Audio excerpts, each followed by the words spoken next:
Padre, tu palabra es mi delicia y mi solaz. Guíe Ustedes están viendo siempre allí el tema, aquí mis el asunto que vamos a estar pies, tratando en el día de ya hoy. mi pecho Una respuesta traiga a las afirmaciones del presidente de Colombia sobre Jesús de Nazaret. ¿Qué dijo el señor presidente de la República de Colombia sobre la persona de Jesús? Fíjense, estas fueron sus palabras textuales. Fíjate, hermano Nando, lo que dijo, por si no viste esa noticia que se hizo viral en las redes sociales. Y como habló de mi Señor y Salvador y Redentor, tía, me sentí yo en la obligación de decir algo al respecto.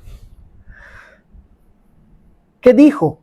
Cito: yo creo que Jesús hizo el amor.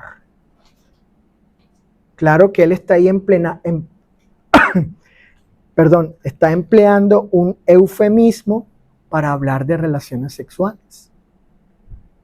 Repito, yo creo que Jesús hizo el amor, sí. Dijo el presidente de Colombia, a lo mejor con María Magdalena, porque un hombre así, sin amor, no podía existir.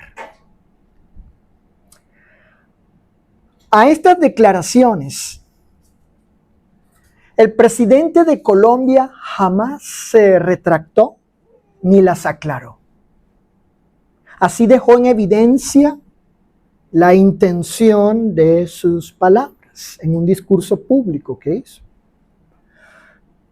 Es decir, él está insinuando o dando a entender que Jesús de Nazaret, llamado el Cristo, tuvo relaciones sexuales con María Magdalena, una de sus discípulas.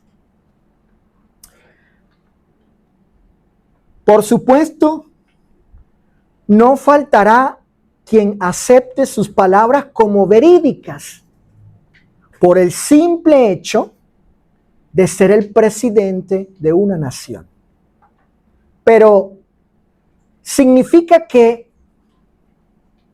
por causa de su posición de autoridad civil, su declaración acerca de Jesús sea verdadera. No necesariamente. Por tanto, creer que un individuo, por estar en una posición de autoridad, esté diciendo la verdad sobre un caso en particular, es un argumento falso llamado apelación a la autoridad. La falacia de apelación a la autoridad ocurre cuando alguien sostiene que una afirmación es verdadera solo porque la dijo una persona considerada autoridad sin presentar, fíjense, sin presentar evidencias o argumentos que la respalden. En otras palabras, es verdad porque lo dijo alguien importante. Pero déjenme decirles algo. La verdad no depende del prestigio de quien habla, sino de la evidencia y la coherencia del argumento. Por tanto, tal cuestión no prueba necesariamente el caso, es decir, que lo haya dicho un presidente de la República, una persona que esté en esa posición, en ese lugar, en esa condición. Tal cuestión no prueba necesariamente el caso. ¿En qué se basa, pregunto yo, en qué se basa el presidente de Colombia para hacer tal afirmación acerca de Jesús? ¿Basta con solo afirmar para que sea considerado como verdadero? En consecuencia, ¿qué respuesta, hermana Mirna? ¿Qué respuesta apropiada? Apropiada. Y no digo, mis hermanos, no digo que esta sea la única respuesta, esta que voy a presentar yo. Pero es una en base a mi entendimiento de las cosas. Pero ¿qué respuesta apropiada podemos presentar los cristianos a la luz de las Escrituras para contradecir y negar esta blasfema imputación hecha a nuestro Señor Jesús? Porque bien dijo el apóstol Pedro. ¿Qué dijo el apóstol? Hijo en su primera carta, capítulo 3, verso 15, en la versión internacional, dice: estén siempre ¿qué? Preparados para responder a todo el que les pida razón de la esperanza que hay en ustedes. Por tanto,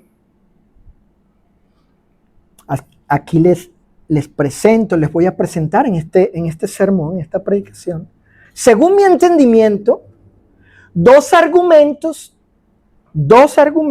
que podemos presentar, dar ante tal blasfemia y difamación contra la persona santísima de nuestro Señor Jesucristo.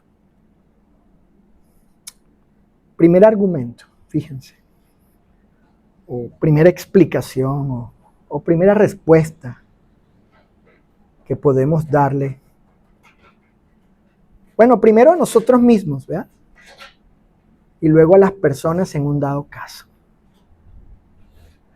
El testimonio de los enemigos de Jesús es lo primero. El testimonio de los enemigos de Jesús. Fíjense. ¿En qué consiste el testimonio de los enemigos de Jesús? Bueno, tiene que ver con las imputaciones o acusaciones que hicieron contra él. Es decir, fíjense, Jesús fue acusado. Él fue acusado de muchas cosas por parte de sus enemigos. De eso no hay duda. Hay suficiente evidencia de ello, ¿sí? Lectura de ello, se puede decir, en los evangelios. Pero nunca, Ángeles, Elisa, nunca fue acusado de parte de sus enemigos, obviamente, de inmoralidad sexual. Hay un silencio ensordecedor al respecto. Miren, los adversarios de Jesús lo acusaron de blasfemia, allí para los que están apuntando. Marcos capítulo 2, verso 7, apunten, de blasfemia lo acusaron. Lo acusaron también de violar el día sábado. Marcos capítulo 3, versículo 2. Lo acusaron de comer con pecadores y publicanos. Mateo capítulo 9, versículos 10 y 11. Lo acusaron de tener demonio. Juan capítulo 8, versículo 48. Lo acusaron de engañar al pueblo, de ser un engañador, Juan capítulo 7, versículo 12. Lo acusaron de hacerse rey. Lucas capítulo 23, versículo 2. Inclusive lo llamaron glotón y bebedor. También. En Mateo capítulo 11 y versículo 19. pero que nunca hicieron, según los evangelios, según el testimonio de los evangelios, que habla de la hostilidad, de la adversidad, de la adversión o enemistad de ciertos hombres contra nuestro Señor. Bueno, nunca lo acusaron de cometer actos sexuales con una mujer. Nunca. Y eso es significativo. Eso es significativo, dice mucho en este caso. Es evidente en los evangelios que los detractores del Señor buscaron desacreditarlo para dañar ¿qué cosa? ¿Qué querían dañar? En este caso, su reputación, su integridad, su moralidad. Si él hubiese estado bajo sospecha de un acto inmoral con una mujer, este hubiese sido expuesto por ellos. Así como expusieron el caso de la adúltera en Juan capítulo 8. Cuando esta mujer comete un acto de inmoralidad sexual, es expuesta allí. Fíjense, ¿por qué no buscaron a María Magdalena y la expusieron públicamente? Inclusive en el juicio judío religioso para que supuestamente confesara su pecado. Eso no pasó de parte de sus enemigos, ¿no? De hecho, ninguna mujer que haya sido cercana al Señor Jesús fue presentada como acusación pública en su contra. No hubo eso. Y él tuvo varias discípulas, entre ellas María Magdalena. Por tanto, el silencio aquí, en esta cuestión, en esto de que no hubo de parte de sus enemigos tales acusaciones o tal imputación. El silencio aquí no es casual, es significativo. Apúntalo, Cecilia. Ese silencio es significativo. Y por supuesto, ¿cómo lo vamos a interpretar? Bueno, yo entiendo que lo interpretamos en el sentido de que él era inocente de ello. O sea, él nunca cometió tal cosa. Miren, en una ocasión el Señor retó públicamente, fíjense bien, escuchen bien, porque ese es el sentido, lo que nos indica ahí, ese contexto en Juan capítulo 8. Vayan a Juan capítulo 8 y busquen el verso 46. Evangelio de Juan 8:46. Saulo dijo, el Señor allí, públicamente delante no solo de sus discípulos y discípulas, sino también delante de los judíos y de sus enemigos. Él le hizo un reto a que le demostraran de forma fehaciente, indubitable, irrebatible, que él había cometido pecado. Dice el verso 46 de Juan 8, dijo el Señor, ¿quién de ustedes, quién de vosotros me redarguye de pecado? La Biblia de las Américas vierte el pasaje de la siguiente manera. Observen. ¿Quién de vosotros me prueba que tengo pecado?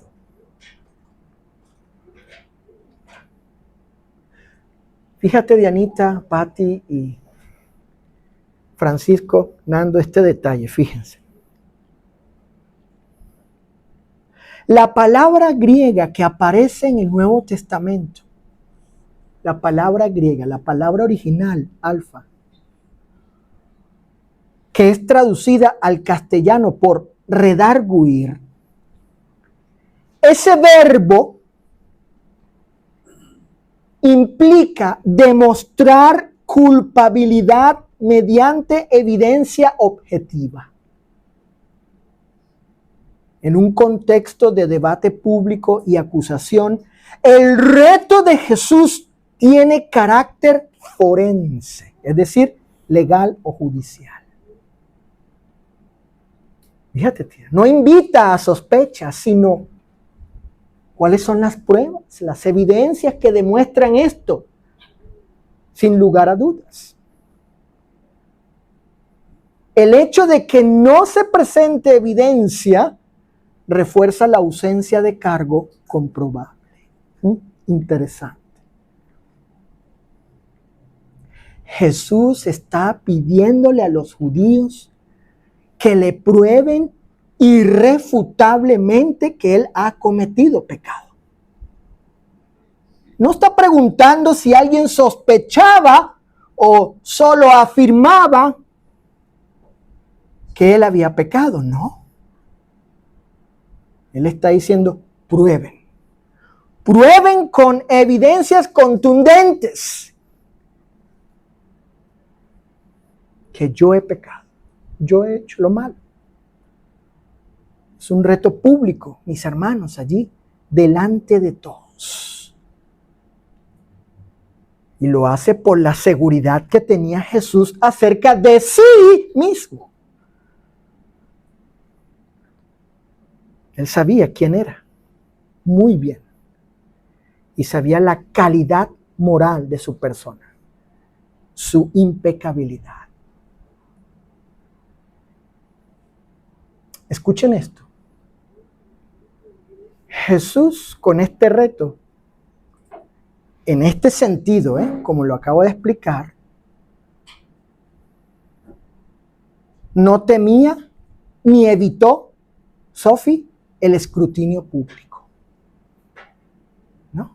A ver, ¿quién puede probarme que yo he pecado? Por eso coloqué aquí esta versión, la de las Américas, porque ese es el sentido de probar con evidencias objetivas de que él había hecho lo malo. Él no temió ni evitó el escrutinio público, al contrario. Al contrario, él estaba dispuesto a someterse a ello, a la examinación, a la indagación, a la evaluación de su perfección moral. Y eso hay que tenerlo nosotros los creyentes en él, quienes aceptamos que no solo él existe, sino quienes aceptamos que él es divino. Porque una de sus cualidades, una de las cualidades de la divinidad, Nando, es la impecabilidad, el ser perfecto. Entonces tenemos, o la gente, nosotros tenemos que decidir eso. Realmente él fue siempre sin pecado, nunca pecó, absolutamente perfecto, moralmente hablando. Este reto lo hace precisamente porque el Señor tenía la convicción acerca de quién era él realmente. Según Juan, quien escribe acerca de este momento, en este contexto, nos muestra que, o nos informa, ¿verdad? Nos comunica ciertamente que ninguno presentó prueba alguna de que Jesús hubiera pecado. Y ustedes saben que cuando al Señor lo tomaron preso, y estaban en ese proceso de juzgarlo, en el juicio con el Sanedrín, el juicio judío, porque a él lo colocaron en dos juicios, el juicio judío y el juicio romano. Lo interesante es que en los dos juicios no se pudo probar nada. Y Pilato dijo, sangre inocente. Este justo. La autoridad romana dijo, pues él no ha hecho nada mal. ¿Qué delito ha cometido esto? ¿Qué? Y los judíos le llevaron falsos testigos, etc. No pudieron probarle nada al Señor. Porque Él era perfectamente limpio y puro y santo y justo y perfecto moralmente hablando.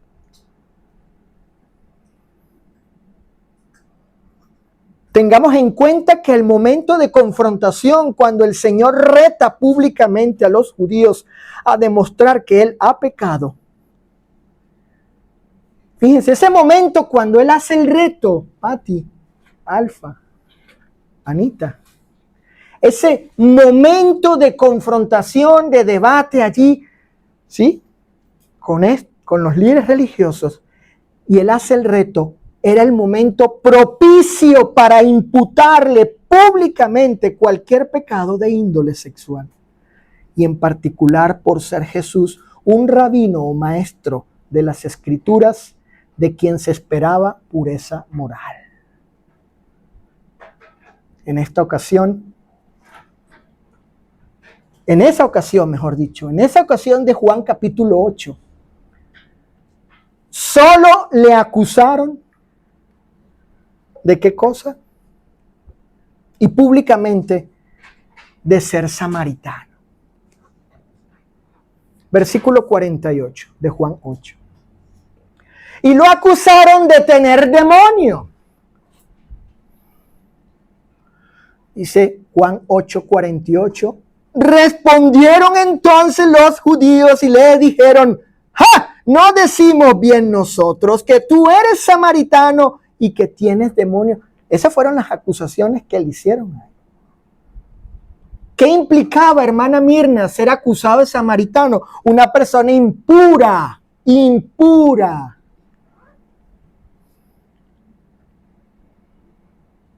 ¿Y qué implicaba tener demonio? Una persona influenciada por el mal. No decimos que eres samaritano, tú eres un impuro. No eres como nosotros, puro. No, tú eres un impuro. Y aparte tienes demonio. No, tú estás influenciado por el diablo, por el mal. Y así obras y así haces.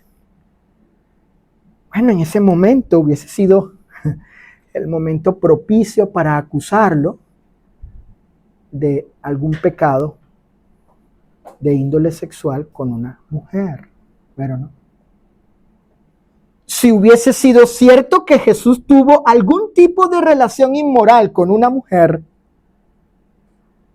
¿por qué no le acusaron públicamente de ello como hicieron con estas imputaciones, inclusive en el juicio judío religioso contra él? Este silencio de una acusación contra Jesús de inmoralidad sexual dice mucho, el silencio, y los evangelistas Mateo, Marcos, Lucas y Juan así lo evidencian. ¿Qué es lo que evidencian ellos? Esto, nunca hubo tal cosa de parte de sus enemigos.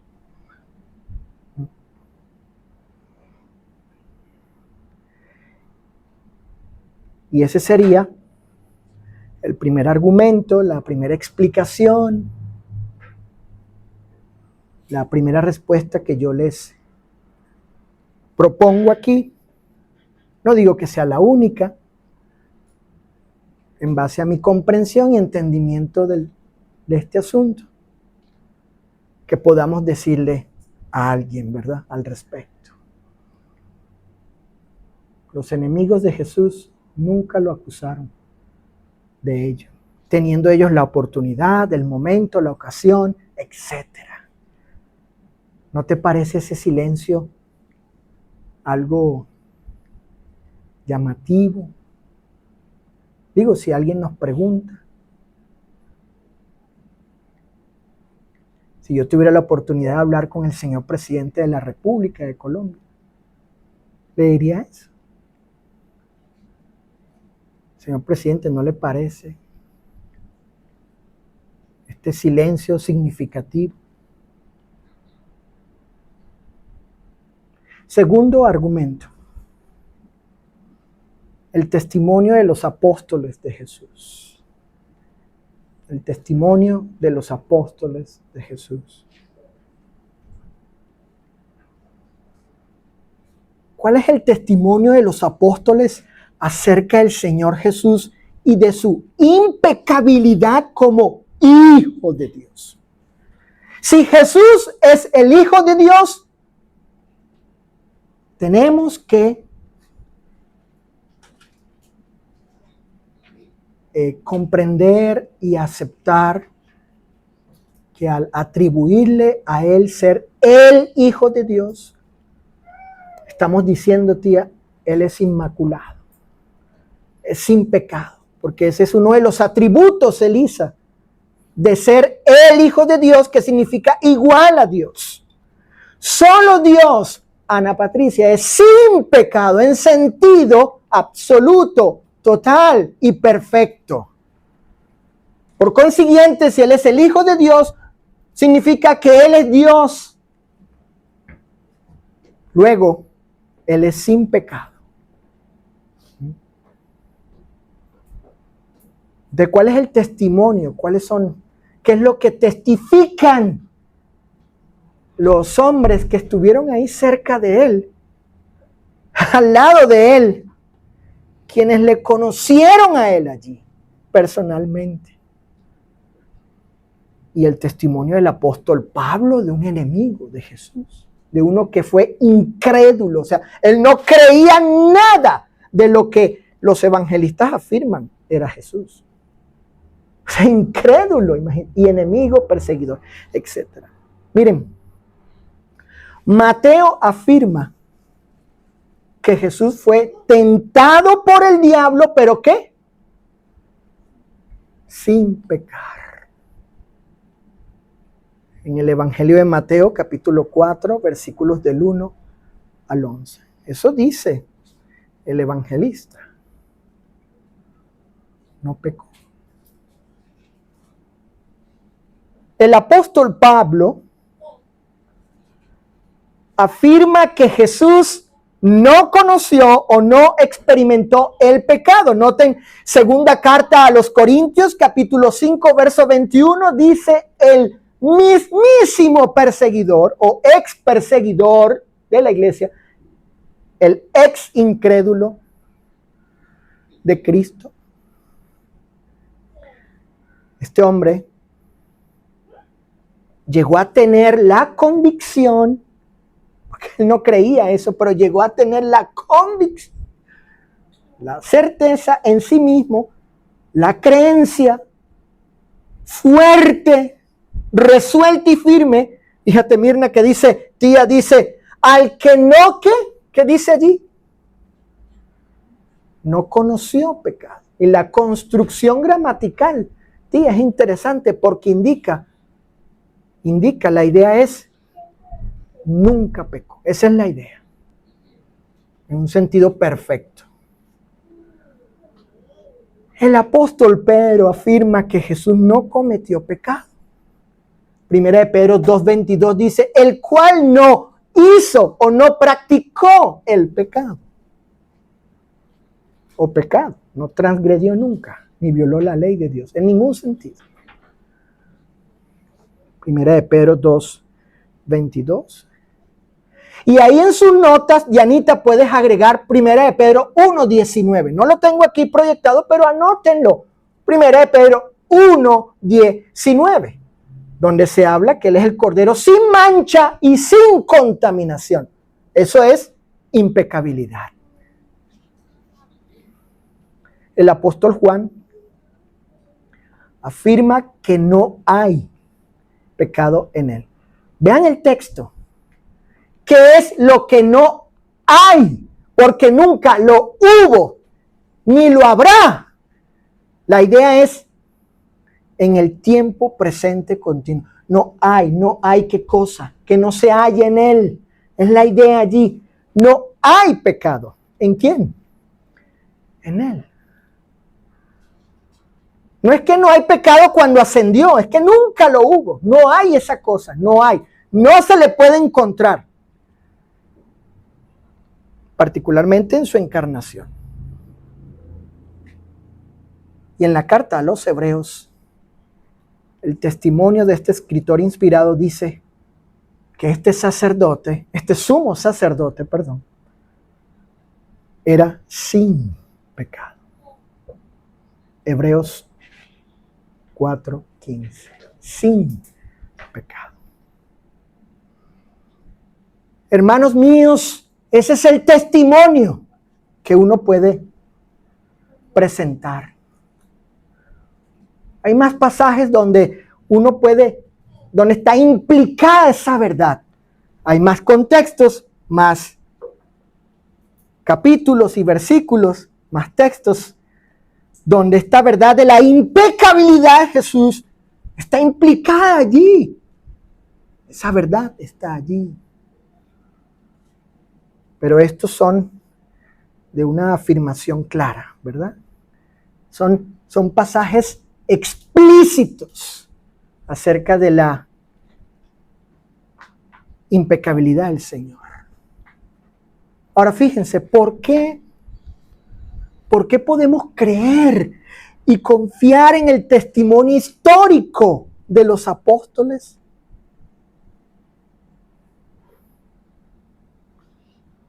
Porque, Pati, eso a lo mejor no los pueden preguntar.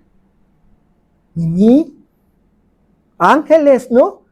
A ver, Ángeles, tú que te hiciste cristiana, ¿por qué? ¿Por qué tú has decidido, has elegido creer y confiar en lo que afirman estos hombres?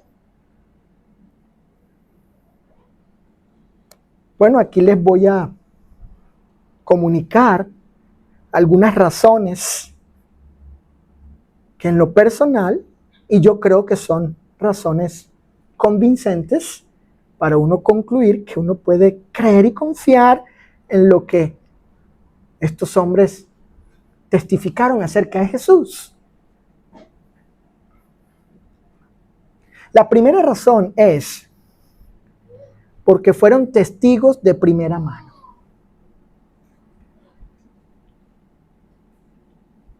Testigos de primera mano.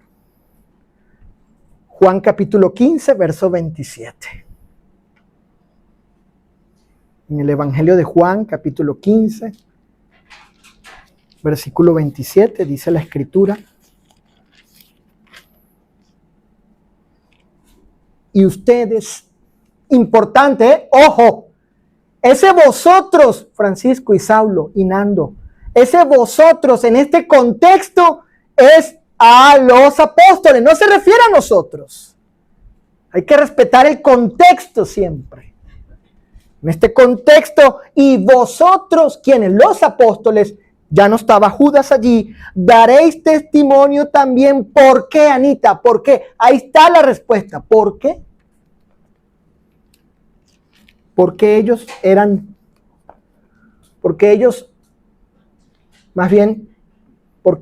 llegarían a ser los testigos competentes para testificar la veracidad acerca de Jesús, o las verdades, lo cierto acerca de él. En este caso, acerca de su impecabilidad. Porque habéis estado conmigo. Desde el principio. La segunda razón por la que podemos creer y confiar en el testimonio histórico de los apóstoles es porque la vida de ellos, hermana Mirna, la vida de estos hombres fue transformada radicalmente por lo que vieron y oyeron de la persona de Jesús. Primera carta a Timoteo, capítulo 1, verso 13. Vamos a considerar aquí el testimonio del que fue perseguidor, fue blasfemo, fue incrédulo a Jesús. La segunda razón, repito, es porque observamos que la vida de ellos, como la de este hombre, Pablo, fue transformada radicalmente por lo que vieron y oyeron de Jesús. Dice Pablo en el verso 13 de la primera carta a Timoteo, habiendo yo sido, ¿qué cosa? Antes, ¿qué cosa? ¿Vieron? O sea, ¿qué le pasó a este hombre? ¿Qué le pasó a este perseguidor? ¿Qué le pasó a este que vivía, que respiraba, vivía solo para perseguir a los cristianos? Habiendo yo sido antes. Cambió su vida por las experiencias de lo que él vio y oyó directamente de la persona de Jesús. Sus experiencias personales con él. Tercera razón por la que podemos creer y confiar en el testimonio de los apóstoles. Fíjate, Francisco Nando, qué interesante. Por el costo que ellos, en el cual ellos estuvieron dispuestos a pagar por las afirmaciones que hacían acerca de Jesús. Hechos capítulo 5, versículo 40 y 41. El costo, hija Ana Sofía, Saulo, el costo que estuvieron dispuestos a pagar. Ellos asumieron el costo. En base a esto, en base a lo siguiente, dice Hechos capítulo 5, versículo 40 y 41. O más bien aquí vemos cómo pagaron ese precio, dice. Y convinieron con él, y llamando a ¿quiénes? A los apóstoles.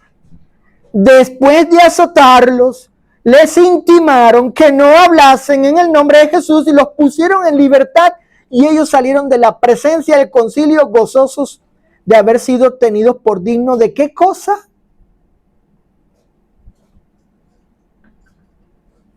De padecer afrenta por causa del nombre. Pero todo esto fue después de la resurrección y aparición del Señor, porque antes, tía, se llenaron de mucho miedo y se escondieron y estaban llenos de incredulidad. Pero después que vieron al Señor, precisamente lo que ellos vieron les cambió y ahora estaban dispuestos a asumir el costo, el precio. ¿Ve? Y en cuarto lugar, la cuarta razón por la que podemos creer y confiar en el testimonio de los apóstoles es porque el testimonio de ellos es coherente y congruente entre sí. No hay discrepancia, no hay conflicto, no hay contradicciones entre Pedro y Pablo, Mateo, Marcos, Lucas, Judas, Juan, Hebreos, etc. Segunda de Pedro capítulo 3, verso 15. Noten lo que dice Pedro acerca de Pablo. Segunda de Pedro 3:15 dice la escritura, dice Pedro, y tened entendido que la paciencia de nuestro Señor es para salvación, como también nuestro amado hermano Pablo, según la sabiduría que le ha sido dada, os ha escrito. Y es un asunto esencial de salvación, creer en la impecabilidad de Cristo. Si no se cree eso, tía, no hay salvación. Porque creer en la impecabilidad de Él, Cecilia, es creer que Él es Dios, aunque era hombre.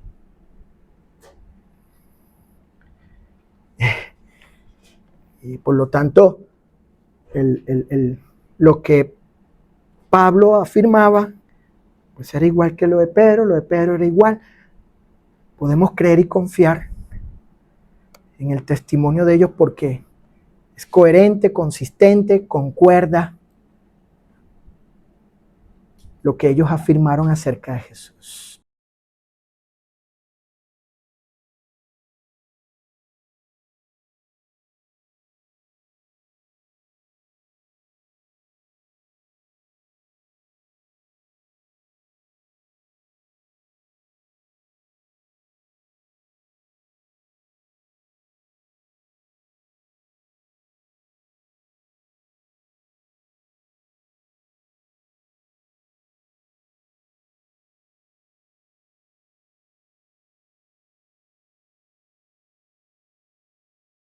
Por tanto, y bajo estas premisas, creemos y confiamos que lo que ellos afirmaron acerca de la impecabilidad de Jesús es absolutamente cierto.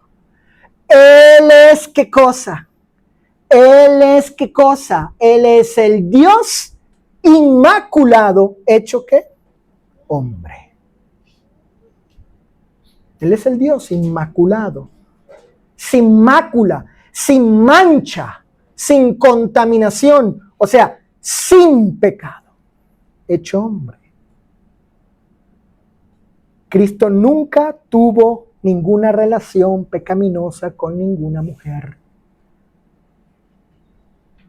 Los hombres que mejor conocieron a Jesús y cambiaron radicalmente sus vidas por Él, fueron los que más claramente afirmaron que no había pecado en Él. Y sostuvieron esa afirmación con toda convicción. ¿Por qué? Porque no podemos, dijo Pedro, dijeron los apóstoles, no podemos dejar de decir lo que hemos ¿qué? Visto y oído. ¿Qué vieron ellos? Ellos vieron a un hombre impecable, inmaculado, sin tacha, sin contaminación, incorrupto, incontaminado. Ellos vieron un hombre. Sí, palparon a un hombre. Pero ese hombre no era cualquier hombre. Era el impecable Hijo de Dios en la tierra. Eso vieron ellos. Y oyeron de la boca de él que él era un hombre de esas cualidades. No podemos, dijo Pedro, no podemos. A nosotros nos consta. Nosotros estuvimos allí, comimos con Él, estuvimos allí en estos años con Él. Dice Juan, nosotros palpamos con nuestras manos, oímos con nuestros oídos, tocamos con nuestras manos a ese hombre impecable. No podemos. Ellos llegaron a amar a Jesús, llegaron a amar a este hombre extraordinario, único, inigualable. Era un hombre como ninguno, Jesús. Y por eso no podían callar con respecto a lo que vieron y oyeron de él. Él era sin pecado. Reflexiones finales, fíjense. Hermanos, más allá de declaraciones ligeras o insinuaciones sin fundamento, nosotros los cristianos contemplamos a Cristo no desde la especulación humana, sino desde el testimonio fiel de las Escrituras. Y cuando abrimos la Biblia, no encontramos a un maestro ambiguo ni a un líder moralmente cuestionable, sino al Cordero Santo, puro y sin mancha. Nos duele que su nombre sea tratado con liviandad. Nos duele que se sugiera pecado donde la palabra afirma pureza. Pero nuestra respuesta no nace del enojo, sino del amor reverente hacia aquel que dio su vida por nosotros. Si Cristo hubiese tenido mancha moral, no podría ser nuestro Redentor. No. Si en Él hubiese pecado, nuestra esperanza estaría perdida. Pero precisamente porque fue absolutamente santo, pudo ofrecerse como sacrificio perfecto para hacer eficaz la redención. La santidad de Jesús no es un detalle secundario, es el fundamento de nuestra salvación, porque tiene que ver con su divinidad, aunque era hombre. Si era impecable, perfecto, enteramente perfecto, por decirlo así, sin pecado, hija, entonces Él era Dios, solo que hecho hombre, para morir y ser el sacrificio perfecto y hacer lograr la expiación perfecta y luego la redención perfecta. Su pureza sostiene nuestra fe. Su impecabilidad garantiza nuestro perdón. ¿Sí escucharon eso? Su impecabilidad garantiza nuestro perdón. Por eso, ante cualquier insinuación, nosotros respondemos y afirmamos con convicción y adoración. En Él no hubo pecado. Nunca lo hubo. Ni en palabra, ni en pensamiento, ni en acción. Y descansamos en esta verdad gloriosa. Allí está. Sobre esta verdad reposa, descansa, se sostiene nuestra fe en Él. Dijo Juan, y sabéis que Él apareció para quitar nuestros pecados, y no hay pecado en Él. Padre, tu palabra